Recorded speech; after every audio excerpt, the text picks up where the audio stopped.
İyi günler arkadaşlar. Kanalımıza hoş geldiniz. Bugün sizler için iki sevilen oyuncularımız Can Yaman ve Demet Özdemir'den yepyeni videolarını fanları için hazırladık.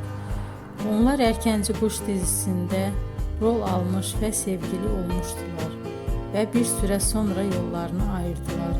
Biz onları birbirine çok yakıştırıyoruz ve onların en güzel videolarını fanları için hazırladık.